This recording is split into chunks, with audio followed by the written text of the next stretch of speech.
안녕하세요. 우리 채널 오시기를 환영합니다. 저는 결혼을 앞두고 있는 예비 신부예요. 직장을 다니면서 결혼 준비를 하고 있어서 매일매일이 전쟁 같네요. 그래도 남편이 많이 도와주고 있어서 힘들지만 행복하게 결혼 준비를 하고 있어요. 얼마 전 양가 부모님의 한복과 양복을 맞춰드렸어요. 기분이 참 이상하더라고요. 엄마는 한복을 입어보시면서 눈물을 보이셨어요. 나는 아직도 우리 딸이 시집을 간다는 게 실감이 안 나. 엄마랑 조금만 더 같이 살면 안 될까? 그 말을 들으니 왠지 가슴이 짠했어요. 사실 저는 지금 이 순간 자체가 믿기지 않았거든요. 제 인생에 절대로 없을 거라고 단언했던 것들이니까요. 사랑, 결혼, 그리고 엄마, 아빠요. 제 어린 시절은 평탄하지 않았어요. 기억할 만한 예쁜 추억은 드물었죠. 사실 인간은 나쁜 걸 더 많이 기억한다고 하잖아요. 그 말대로라면 제게 행복했던 기억은 없다고 해도 과언이 아닐 거예요. 제가 가지고 있는 가장 오래된 기억 중 하나를 떠올려 보자면 그 기억은 저를 차가운 돌계단 아래 앉혀놓던 제 엄마의 모습이에요. 저의 생물학적 친엄마요. 저는 그날 친엄마 손에 버려졌어요. 지금의 제 엄마는 저를 낳지는 않았지만 친딸처럼 저를 아껴주시거든요. 저를 호적에도 올려주셨고요. 친엄마한테 버려지던 당시 저는 4살이었어요. 사실 4살이라고는 하지만 그때가 1월이었기 때문에 3살에서 벗어난 지 얼마 안 되는 나이였죠.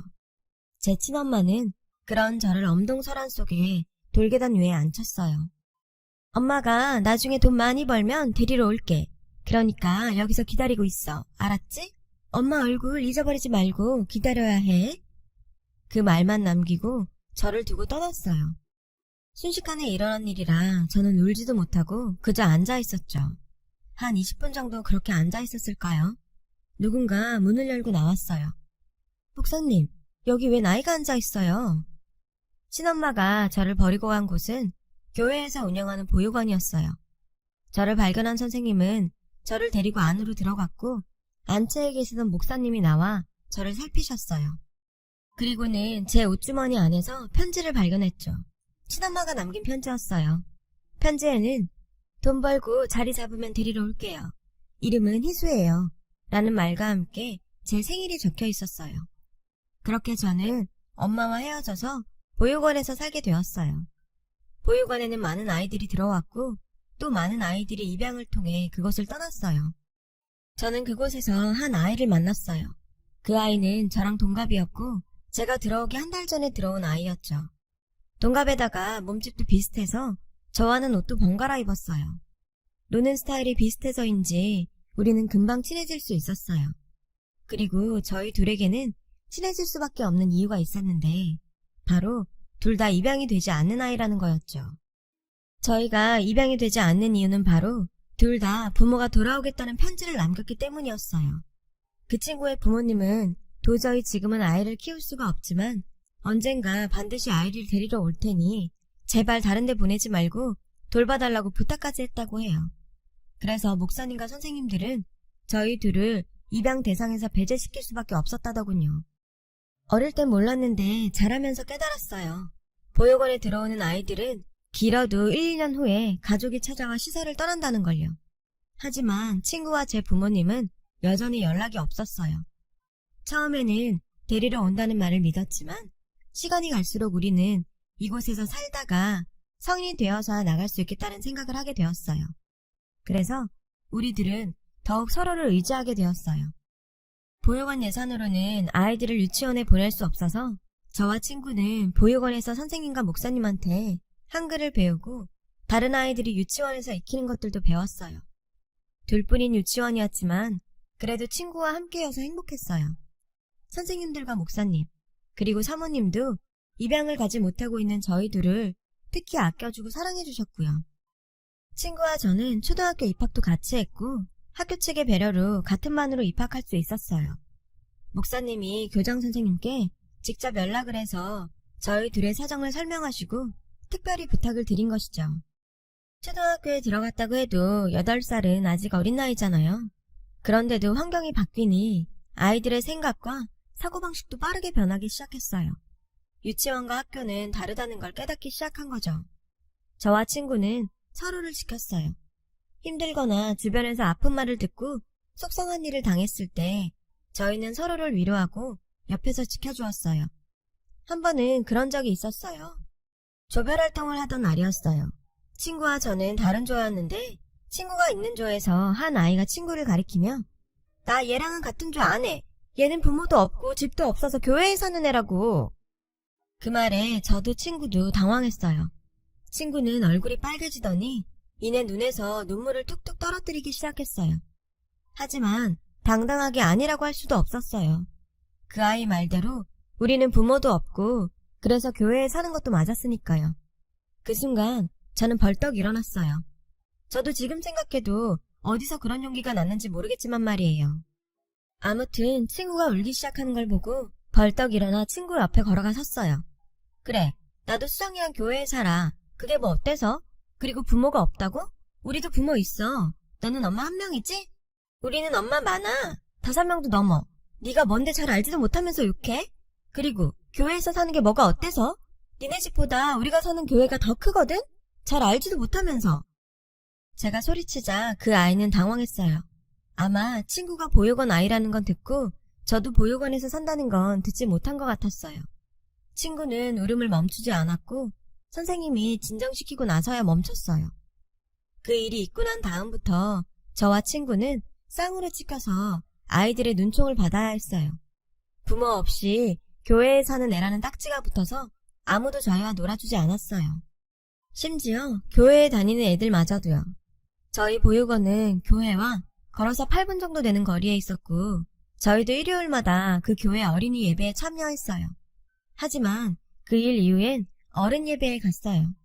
초등학교를 다니는 동안 저희에게 붙은 보육원 아이 딱지는 떼어지지 않았고 그게 저와 친구가 서로를 의지하는 계기가 되었어요.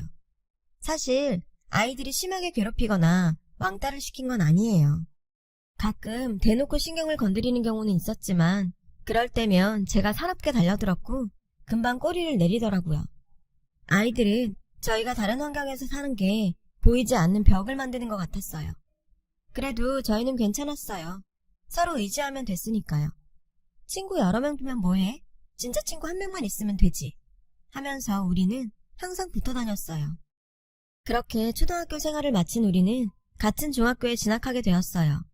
중학교에 가면 공부도 어려워지고 고등학교 생각도 해야 하니까 둘이서 더 열심히 해보자고 얘기했었죠. 그런데 뜻밖의 상황이 벌어진 거예요. 저는 아직도 그날이 기억나요. 중학교 입학을 앞둔 2월이었어요. 친구와 저는 선생님들이 주신 용돈을 모아서 밖에서 점심을 먹고 들어왔어요. 막 보육원에 들어섰는데 선생님들이 한 곳에 모여 계셨어요. 한눈에 봐도 무슨 일이 있다는 걸 알 수 있었어요. 어머, 저기 오네요. 수정아, 희수야, 이리 와봐. 선생님이 저희를 발견하고 부르셨고 저희는 사무실로 들어갔어요. 사무실에는 목사님이 계셨고 소파에는 부부로 보이는 남녀가 앉아 있었어요. 여자는 저희를 보자 소리쳤어요. 수정아. 저는 놀란 눈으로 친구를 바라봤죠. 친구는 놀란 눈치였어요. 그 여자는 수정이에게 달려와 끌어안고는 서럽게 울기 시작했어요. 저는 영문을 모른 채 벙찐 표정으로 서 있는데 선생님이 제 곁으로 다가와 속삭이셨죠. 수정이 부모님이셔. 그 말에 저는 깜짝 놀랐어요. 지금껏 친구와 저는 부모님이 찾아올 거라고는 생각지도 못했었거든요. 지금껏 단 한 번도 연락이 없던 탓에 살면서 친부모를 만날 일은 없을 거라고 생각했으니까요. 친구 부모님은 친구를 꼭 안으시고는 울면서 그러더라고요. 아빠 엄마가 너무 늦었지. 미안하다. 이제 우리 수정이 엄마 아빠랑 같이 살 수 있어. 아빠 사업도 예전처럼 다시 일으켰고 이제 우리 식구 행복하게 살 수 있어. 보육원은 거의 축제 분위기였어요. 데리러 오겠다고 하곤 아이들을 두고 간 부모는 열이면 열 오지 않거든요. 목사님은 그동안 고생 많으셨다며 수정이를 위해서라도 잘된 일이라며 기뻐하셨어요. 하지만 저는 마냥 기쁠 수만은 없었어요. 친구가 가고 나면 저만 혼자 남게 되니까요. 친구도 그걸 알기에 짐을 싸는 내내 울먹였어요. 미안해 희수야. 내가 너무 미안해. 친구는 내내 미안하다고 했어요. 솔직히 친구가 부러웠어요. 부모와 함께 살게 된 게 질투도 났고요. 하지만 속마음 그대로 말할 순 없었죠. 뭐가 미안해. 그런 생각하지 마. 다 있고 엄마 아빠랑 행복하게 지내. 저는 애써 씩씩하게 말했어요. 그런 제게 친구는 전화도 자주 하고 자주 찾아올게. 그러니까 나 잊으면 안 돼. 친구는 울면서 말했고 저는 알겠으니 걱정 말라고 했어요. 친구가 떠나고 저는 이불 속에서 한참을 울었어요. 목사님이 제 마음을 아셨는지 들어오셔서 저를 꼭 안아주셨어요. 그리고 얼마 뒤 친구가 미국으로 떠난다는 소식을 듣게 되었어요. 식구들과 함께 미국으로 이민을 가기로 했다는 소식이었죠. 그 소식에 저는 밥도 안 먹고 울었어요. 그런데 보육원 선생님들이 기적이라고 하던 일이 또 한 번 일어났어요. 바로 제 친엄마가 저를 찾아온 거예요. 어느 날 선생님이 흥분한 모습으로 저를 불렀고 저희 엄마가 왔다고 했어요. 수년 만에 다시 만난 친엄마는 저를 보자마자 그러더라고요. 희수야, 엄마가 데리러 온다고 했잖아. 이제 엄마랑 같이 사는 거야. 친엄마의 담담한 태도에 저는 놀랐어요. 일전에 왔던 수정이 부모님과 달리 헤어진 지 며칠 안 된 사람 보는 것 같았거든요. 배웅 나온 목사님과 선생님들은 모두 자기 일처럼 기뻐해 주시며 부모님과 함께 행복하게 살라고 하셨어요. 그렇게 저는 얼떨떨한 기분으로 친엄마를 따라 나섰어요. 친엄마와 함께 간 곳은 어느 빌라였어요. 그곳에는 아저씨 한 분과 어린 남자애가 있었어요. 인사해, 새아빠셔. 그리고 동생이야. 새아빠라는 말에 제 생부가 아니라는 걸 알 수 있었어요. 친엄마는 재혼을 한 모양이었어요. 이복 동생과 아저씨는 제게 어색하게 인사했고 그렇게 저는 친엄마 집에서 새로운 삶을 살게 되었어요. 그날 이후 제 인생은 많은 게 변했어요. 차라리 보육원에서 살던 때가 그리울 정도로 괴로운 삶이 시작됐거든요. 친엄마는 중학생인 저에게 동생과 집안일을 떠넘기다시피 했어요. 당시 새아빠는 회사원이었고 친엄마는 화장품 가게 판매원으로 일하고 있었어요. 엄마는 술을 좋아해서 퇴근 후 동생이 잠들기만 하면 바로 술병을 꺼내들었어요. 술에 취하면 늘 제게 술주정을 했죠. 사실 널 데려올까 말까 고민했는데 그이가 그래도 친자식인데 데려오라고 해서 데려온 거야. 그러니까 고맙게 생각하고 동생한테 잘해. 알았어?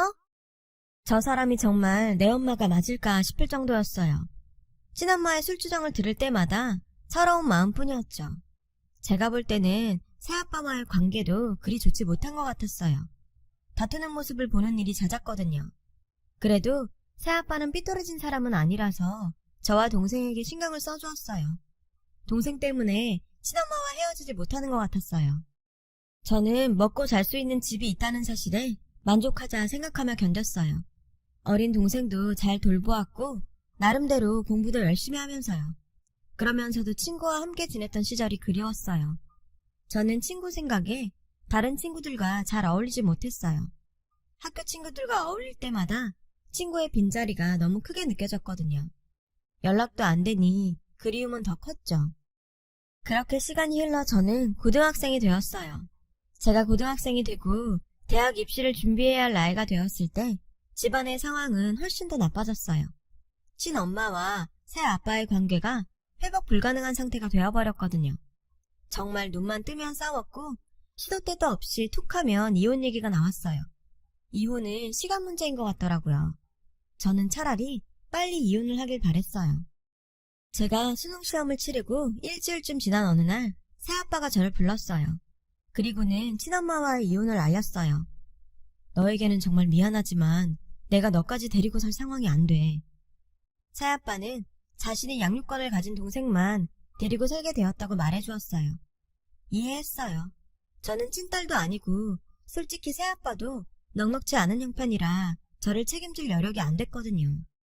대신 내가 동생 데리고 나갈 테니까 넌 그냥 여기서 엄마랑 살면 돼.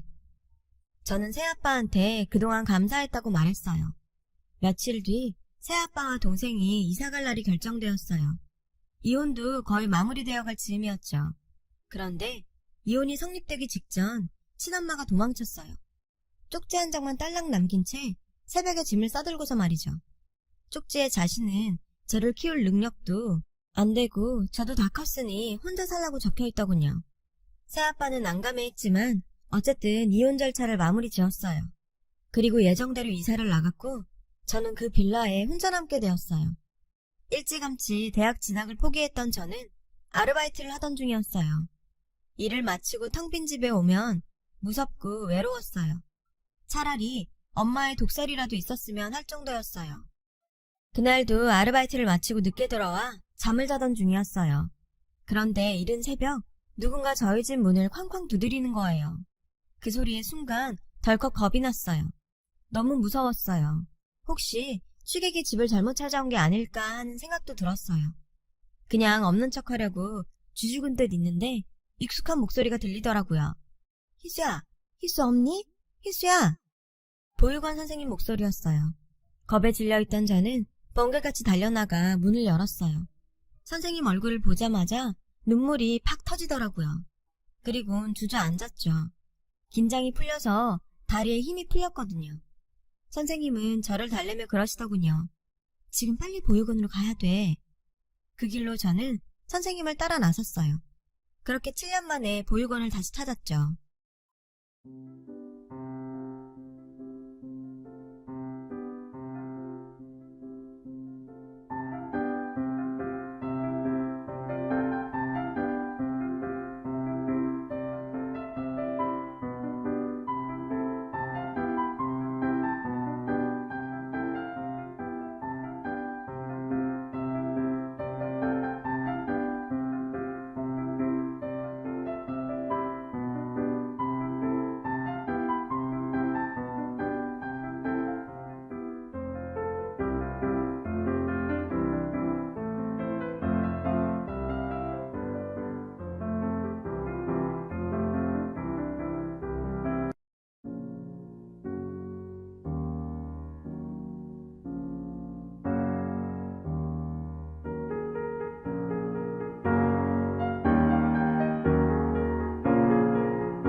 안녕하세요. 우리 채널 오시기를 환영합니다. 보육원에는 누군가 저를 기다리고 있었어요. 중년의 여자분이셨죠. 그분은 저를 보시더니 눈물을 글썽이며 다가와 저를 끌어안으셨어요. 그런데 그 여자분이 낯설지 않은 거예요. 분명 어디서 본 것 같은데 기억이 안 나더라고요. 그때였죠. 옆에서 선생님이 그러시는 거예요. 수정이 어머니셔. 기억 안 나니? 저는 그제야 그분을 알아보았어요. 그런데 친구는 보이지 않았어요. 선생님은 저와 친구 어머니를 앉히고는 제 손을 꼭 잡고 말씀하셨어요. 희수야, 놀라지 말고 들어. 수정이가 죽었대. 너무나 기가 막힌 소식에 저는 머리를 한 대 맞은 듯한 기분이었어요. 친구의 어머니를 바라보자 울면서 고개를 끄덕이시더라고요. 교통사고였어. 라는 말을 하시면서요. 충격적인 소식에 저는 아무 말도 할 수 없었어요. 그저 눈물만 흐를 뿐이었죠. 친구 어머니는 저를 꼭 안아주셨어요. 그리고 저와 함께 흐느껴 우셨어요. 그 자리에 있던 선생님도 마찬가지였죠. 수정이가 항상 네 얘기를 했어. 너 아니었으면 못 버텼을 거라고. 수정이가 죽기 전에 남긴 말이 있어. 자기가 죽으면 희수 너를 찾아서 자기 대신에 딸처럼 키워달라더라. 수정이가 죽고 한동안 시리에 빠져 지내시던 수정이 부모님은 딸의 유언을 떠올리곤 저를 찾아오신 거였어요. 하지만 보육원 선생님을 통해 제가 엄마를 따라 보육원을 나갔다는 얘기를 들으시곤 일단 저를 만나서 수정이 부고를 전해주려고 저를 부르셨다고 하셨어요. 수정이 어머니는 제게 어떻게 지내냐고 물으셨고 저는 지금까지 있었던 일을 모두 말했어요. 그 하나 다름없는 처지가 된 제 사정을 들으신 수정이 어머님은 제 손을 잡고는 그러셨어요. 나랑 같이 가자. 수정의 유언대로 내 딸이 되어서 우리랑 같이 살자. 저는 그 말을 듣고 집으로 돌아와서 며칠을 고민했어요. 아무리 친구 유언이라지만 엄연히 저와는 남남인데 그분들의 딸이 된다니 너무 염치 없는 일인 것 같았어요. 내 부모한테 버림받고 남의 부모랑 산다는 것도 말이 안 되는 것 같았고요. 게다가 친구가 죽자마자 친구 자리를 뺏는 것 같아서 더더욱 따라가겠다는 말을 꺼낼 수 없었죠. 그러면서도 한편으로는 눈 딱 감고 따라갈까 하는 생각도 했어요. 솔직히 세상에 혼자 떨어진 것처럼 큰 집에 덩그러니 혼자 사는 것도 너무 무섭고 외로웠거든요. 두 가지 생각이 다 들었죠. 하지만 친구 어머니는 저를 포기하지 않으셨어요. 틈날 때마다 찾아와서 저를 설득하셨어요. 나보다 수정이에 대한 기억을 더 많이 갖고 있는 사람이 희수 너야. 우리 서로 수정이를 기억하면서 앞으로 남은 인생 엄마랑 딸로 서로 아끼면서 살자. 수정이 목까지 그렇게 살자고. 딸 잃은 친구 엄마의 애처로운 모습에 저는 조금씩 흔들리기 시작했어요. 결국 저는 친구 부모님의 딸로 입양되는 것에 동의했어요. 그리고 수정이 어머니를 따라 미국으로 가게 되었어요. 친구 아버지도 저를 무척 반겨주셨어요. 우리 딸 희수 어서 와. 저를 끌어안으시고는 많이 우셨어요. 그 말을 듣고 저도 많이 울었어요. 그날 저는 친구가 쓰던 방에서 친구의 옷가지와 물건들, 그리고 큰 상자에 소중히 보관되어 있는 저와 친구의 사진과 추억이 담긴 물건들을 보고 밤새도록 울었어요. 처음에는 친구 부모님을 엄마 아빠라고 부르는 게 어색했어요. 하지만 두 분은 제가 편해질 때까지 기다려주셨죠. 그런 두 분 덕분에 저는 낯선 미국 생활에 조금씩 적응을 하게 되었고 더 이상 부모 없는 서름을 겪지 않아도 되었어요. 집에 오고 1년이 조금 안 돼서 저는 처음으로 엄마 아빠라고 부르게 되었어요. 두 분은 울먹이며 저를 안아주시더군요. 저는 뒤늦게 미국에서 대학을 나왔고 남편도 미국에서 만났어요. 남편은 유학생이었어요. 그래서 우리는 결혼식을 2번 하기로 했어요. 한국에서는 가족들과 하고 미국에서는 미국 친구들과 하기로 했어요. 한국에 들어왔을 때 보육원에 청첩장을 드리려고 들렀는데 선생님께서 그러시더라고요. 희수야, 너 미국 가고 너희 엄마한테 연락이 왔었어.